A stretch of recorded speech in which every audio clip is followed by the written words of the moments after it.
Hola, bienvenidos todos, bienvenidos a su canal del Pastor Andrés. Gracias por estar con nosotros semanalmente en nuestro coloquio. Recuerde que este canal es de ustedes, todo este trabajo lo hacemos para ustedes, todo este trabajo de poder estudiar la Biblia, de poder llevar los mensajes semanalmente.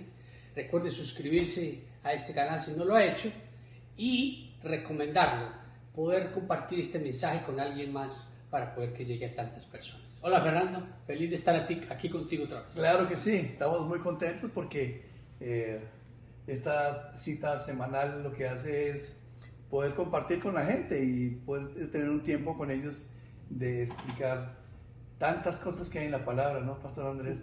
Y ahora venimos con un tema lindo.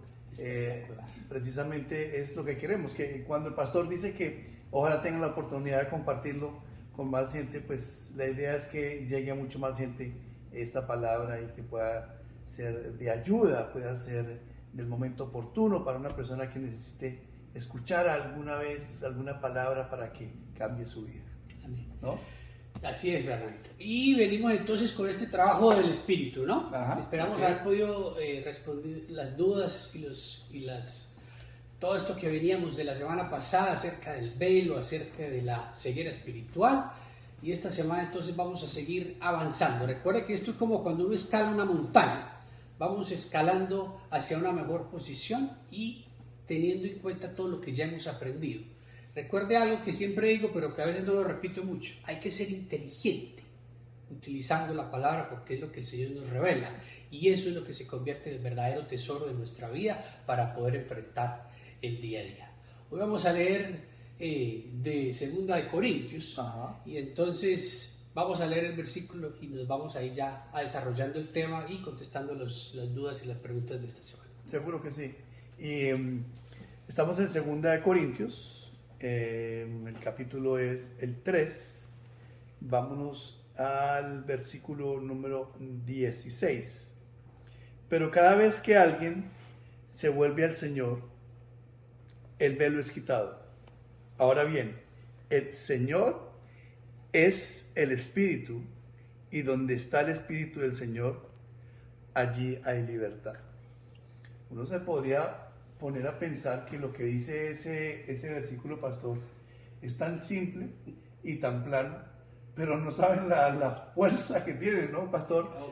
El poder que tiene ese versículo, ese par de versículos, porque es poder interpretar con certeza lo que está diciendo y lo que quiere decir nuestro Padre Creador sobre la palabra, ¿no? Sobre la palabra, sí. Y entonces fíjate que repasando un poco lo que vimos en el coloquio la semana pasada, decimos que cada vez que alguien se vuelve a Dios, cada vez que alguien regresa a Dios, ese velo es quitado, ese velo de sus ojos, la escama de sus ojos cae y puede ver la gloria, puede ver la luz del Señor y esa gracia de Dios puede ser una realidad en su vida.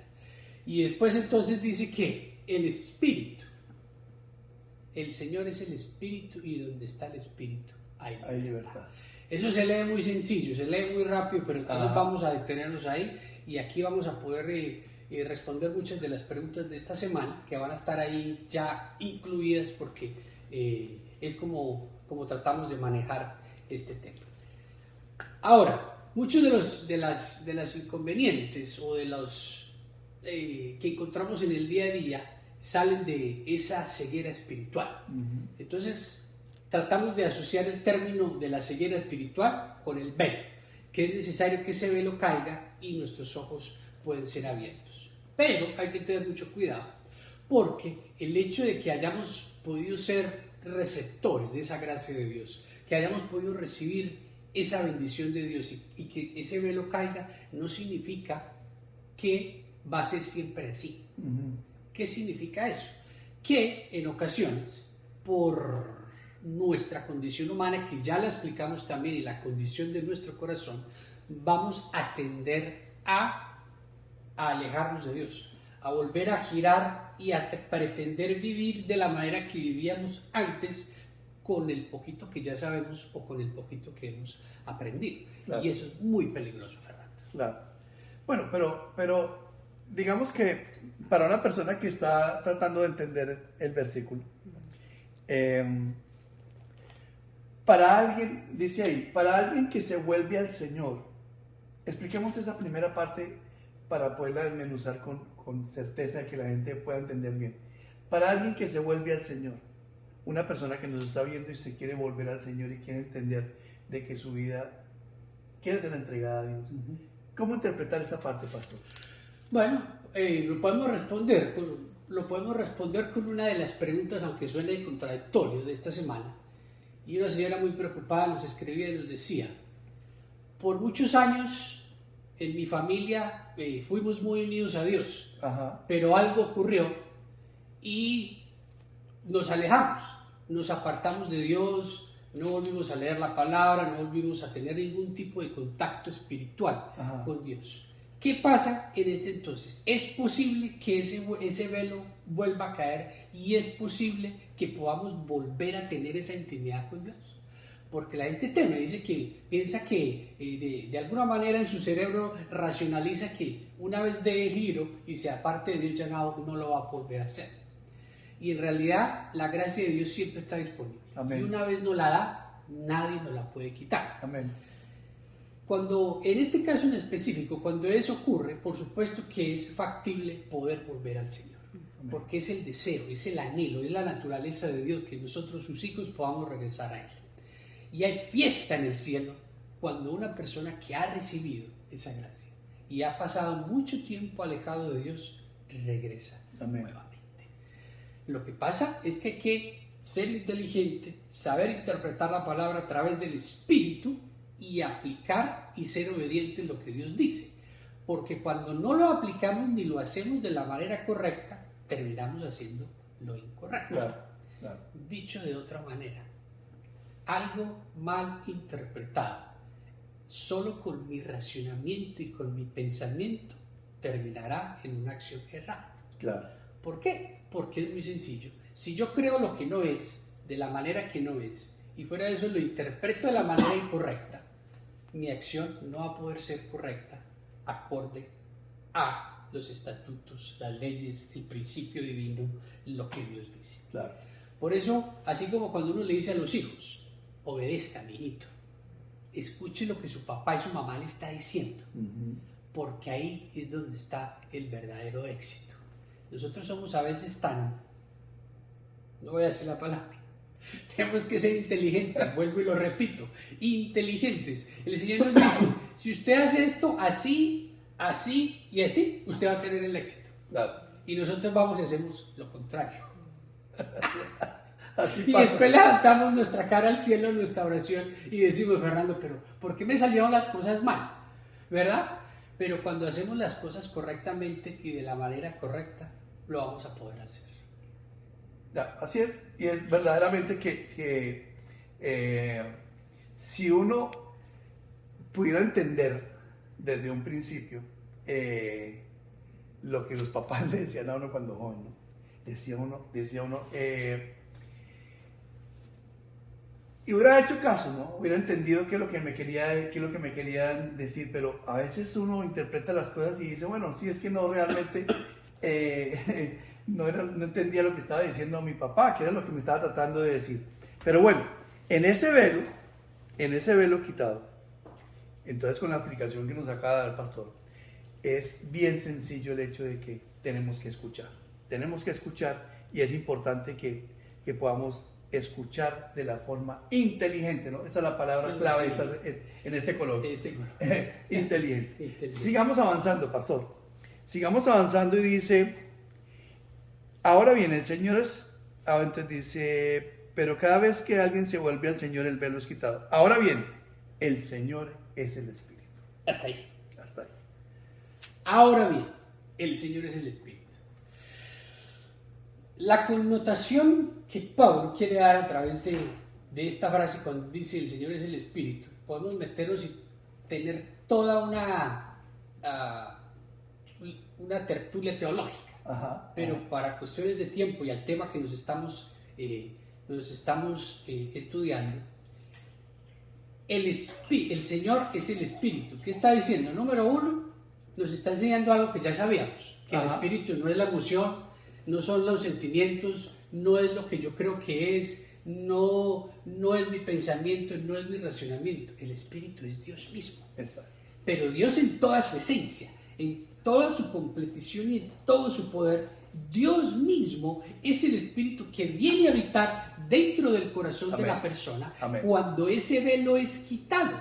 Y eso es lo que hace posible que la vida de la persona pueda ser transformada y esta persona pueda girar hacia Dios y su vida. Entonces ahí es donde verdaderamente comienza a cambiar y ahí es donde verdaderamente tenemos que ser inteligentes para poder escuchar a Dios y poder vivir y aplicar lo que Él nos está diciendo de la manera correcta. Claro.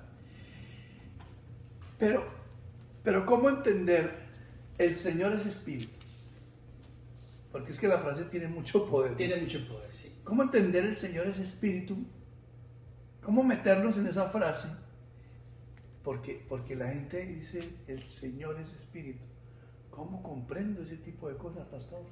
Bueno, si leemos unos versículos atrás de este capítulo 3, cuenta la historia de cuando el pueblo israelita estaba en el desierto y Moisés iba a la presencia de Dios. Entonces en el Éxodo 34, usted lo puede leer, cuenta la historia que cada vez que la nube descendía y entonces descendía sobre el tabernáculo, entonces era la orden directa de Dios para que Moisés fuera a hablar con él. Y pasaba algo espectacular, Fernando, porque una vez había ese contacto directo de Moisés con el Señor, dice la palabra que su rostro salía resplandeciente, que tiraba rayos de luz y que le tocaba ponerse un manto para que los israelitas no vieran esa luz resplandeciente. Y una vez iba y les decía, vea, esto fue lo que me dijo el Señor, A, B, C, D, E, él volvía a su lugar de reunión hasta que iba apaciguándose eso.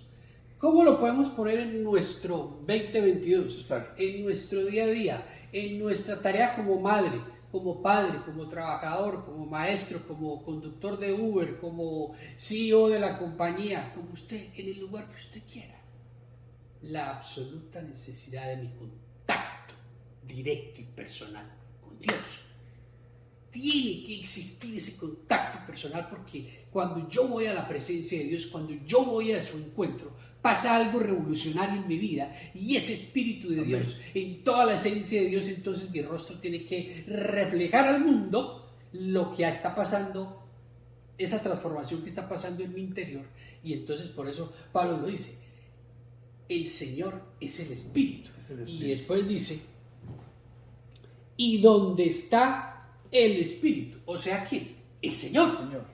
Pero el Señor no dividido, sino en toda su esencia de Yahvé, Elohim, el Shaddai, de esa palabra que significa todo las características de ese Dios divino.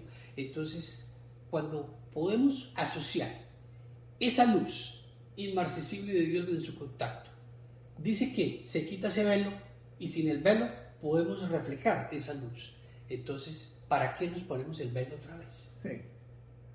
Es como elegir vivir en las tinieblas cuando podemos vivir en la luz. En la luz. Eso, pastor, es que es tan claro. Y el hecho es que, no sé si a usted le ha pasado, pero a mí me ha pasado que está en una reunión y usted siente cierta incomodidad por el ambiente, ¿no? Como cuando usted encuentra que hay una situación ahí que no, como que no cuadra el asunto y no se siente, digamos, esa tranquilidad, esa paz. Y hay momentos en que va uno a unas reuniones y no se quiere ir, porque la presencia misma de Dios en medio de la reunión es que es muy claro, dice, hay libertad, ¿no? Y esa libertad es transformada en una paz que no solamente es interior, sino que en el mismo ambiente se siente. Esa libertad precisamente es de la que habla ahí en el versículo al final, ¿no, pastor? Así es. Pero antes de meternos ahí en la libertad, volvámonos para que no se nos pierda la idea. Dice, el Señor es el Espíritu y donde está el Espíritu del Señor. Fíjense, ¿dónde está el Espíritu del Señor? Lo que nos lleva a la pregunta, ¿está Dios en tu vida? Amén. Amén. Amén, amén. Otra vez, ¿está Dios en tu vida? Forma parte de tu vida. Ay, Pastor Andrés, ¿y cómo sé si Dios está en mi vida? ¿Cómo sé si Dios hace parte de mi vida? Bueno, eso es muy sencillo, muy complicado, depende de cómo usted lo quiera contestar. Depende de su transparencia de espíritu para poder aceptar que Dios es el dueño de su vida. Amén. Amén. Pastor Andrés, ¿cómo así? No entiendo todavía. Bueno, más sencillo todavía. ¿Usted cuánto necesita de Dios? Claro. ¿Qué tan honesta es su vida para usted poderse presentar ante Dios? A pesar de nuestros pecados y de nuestros errores, porque no somos perfectos, eso lo hemos explicado muchas veces. Para poderle decir, Señor, yo soy un libro abierto. Con toda mi maldad, con todo mi pecado, aquí estoy. Claro, así es. Ahí es donde está el Señor. Claro. Ahí es donde el Señor quiere habitar. Ahí es donde el Señor quiere poner su morada. Ahí es donde el Señor quiere mandar su nube en tu hogar, en tu matrimonio, en tu lugar de trabajo. Ahí. Por eso les digo, hay que ser inteligentes para poder entender esto y ponerlo en práctica en nuestra vida. Claro. Pero nosotros no podemos simplemente coger una palabra o 3 frases y con eso pretender vivir el resto de mi vida. Cuando, no, es que yo me vine al Señor, pero después me giré para el otro lado. No, sea siempre uno con Él, Claro. en su dirección, en esa personalidad absoluta de Dios que viene a su encuentro a través de su Espíritu. Y ahí es cuando toda nuestra vida cambia. Siempre con Él en las buenas y en las malas, ¿no? Que no importa la situación cual sea, Él está y tiene control de la situación. Siempre. Siempre, ¿no? Siempre. Porque es que el sucede, pastor, que la gente, y a veces nosotros mismos, nos pasa es que en el momento más difícil que estamos pasando, pretendemos o nos da la situación de que nos queremos alejar. No te creo, Dios. No te veo. Ajá. Esta situación está negra, esto no tiene sentido, esto que me está pasando en mi casa, en mi familia y en todo lo que está sucediendo. ¿Dónde es que estás tú, Señor? Porque es que no te veo. Pero precisamente es lo que estamos tratando de explicar hoy, ¿no? El Señor en esas relaciones cuando está, ¿no, Pastor Andrés? Y es muy válido lo que tú dices, porque alguien puede decir, yo estoy pasando por un momento muy difícil y eso se oye muy bonito, pero yo no creo que sea una realidad en mi vida. Ajá. Recuerde, no me malinterprete con lo que voy a decir. No es que no importe lo que usted crea, porque por supuesto que tiene que importar. Lo que tiene que analizar es cómo lo cree. Claro. Si usted cree esto de la manera incorrecta, ya se lo expliqué, la acción va a ser incorrecta. Pero si nosotros lo entendemos en que ese caos que existe en su vida en este momento, o esa nube oscura que acompaña su vida y que usted no puede entender, usted puede separarlo de su emoción y lo puede creer con el corazón y lo puede declarar con su boca de que Dios está en control de su vida. Dios le va a abrir el entendimiento, Dios va a abrir sus ojos, va a quitar el velo para que usted pueda ver y pueda ver que es una verdad, que a pesar del caos que hay en su vida, Dios está ahí y tiene el control de todas las cosas. Así es. Y pienso, pastor, que ya que estamos terminando, pienso que en realidad esa es la clave para sentir esa presencia, ¿no? Ahí está la clave, creo que usted lo acaba de decir clarísimo. La clave está en esa relación, la clave está en ese entender que Dios está ahí en las buenas y en las malas, ¿no, pastor? Sí, porque cuando no podemos comprender ese principio, cuando nos dejamos llenar la cabeza por la emoción, más no por el Espíritu de Dios a través de su palabra, entonces ahí es cuando tomamos las decisiones erradas, miramos hacia donde no tenemos que mirar, decimos lo que no tenemos que decir y hacemos lo que no debemos hacer. Claro. Y Satanás nos manipula y entonces empezamos a dudar de la palabra. Sí, así es. Y usted tiene que tomarse el antídoto en contra de dudar de la palabra, Sí. porque dudar de la palabra es lo más peligroso que puede existir en algo, porque usted entonces comienza a dudar de Dios, y cuando usted duda de Dios, es usted mismo quien elige alejarse de la luz y se pone el velo otra vez, es como si usted lo cogiera del piso y se lo pusiera otra vez y comienza a caminar. Qué impresionante eso. Muy claro, está clarísimo. Cuando el Señor lo que nos quiere dar es esa libertad que hay, porque donde está el Señor hay libertad. Hay libertad a la opresión, hay libertad a la mentira, hay libertad a las adicciones, hay libertad al temor, hay libertad a la falta de amor, hay libertad a todas las circunstancias de su vida, pero usted le tiene que entregar su corazón a Él, no se lo entrega a sus emociones, ni a lo que usted piensa, ni al racionamiento físico, ni al racionamiento abstracto, ni al racionamiento como usted lo quiera poner. Entríguele su vida al Señor, a nuestro Dios, declárelo, recuerde, se cree con el corazón para ser justificado, se confiesa con la boca para ser salvo. Aprendas ese versículo, lo llevamos diciendo en los últimos coloquios, recítelo porque de ahí es de donde va a manar. Amén. Ese Espíritu de Dios y esa sabiduría, porque Dios marca en nuestro corazón con sus letras, amén, con su palabra bendita que nunca jamás pasará. Marca como marcando ganado. Sí. Con el hierro pues, somos sellados ahí. Muy bien. Bueno, vamos a empezar a despedirnos porque ya tenemos siempre el mismo ritmo de tener que acabar un tema tan interesante. Porque realmente hablar del Espíritu de Dios y de su presencia, aquí nos podrían dar, no sé, semanas, ¿no? Hablando de esto, ¿no, pastor? No, a mí me dejan aquí, si se acaba la luz, se acaba todo, y vamos a hablar y hablar. Sí, así es. Pero es la gracia del Señor. Es la gracia de Dios. Sí, Señor. Bueno, no nos queda sino despedirnos, pastor. Bueno, recuerde, haga esa reflexión, medite esta semana ese versículo de 2 de Corintios 3:17. El Señor es el Espíritu, y donde está el Espíritu, que es el Señor, hay libertad. Ese versículo desata todas las cadenas, rompe todos los yugos, sana todas las heridas, todas las enfermedades. Cuando usted lo cree, lo vive. Recuerde, no se deje tergiversar la mente por Satanás, no se la regale a él, regálesela a Dios. Por eso cuando usted sienta cosas malas, memorice el versículo y repítalo, pero no lo repita como una lorita, repítalo de corazón, sabiendo que esa palabra es lo que va a transformar su vida. Recuerde que este es su canal, recuerde darnos un like, recuerde suscribirse si no lo ha hecho, y recuerde, Fernando, que lo pueda compartir con personas que lo pueden necesitar. Así es.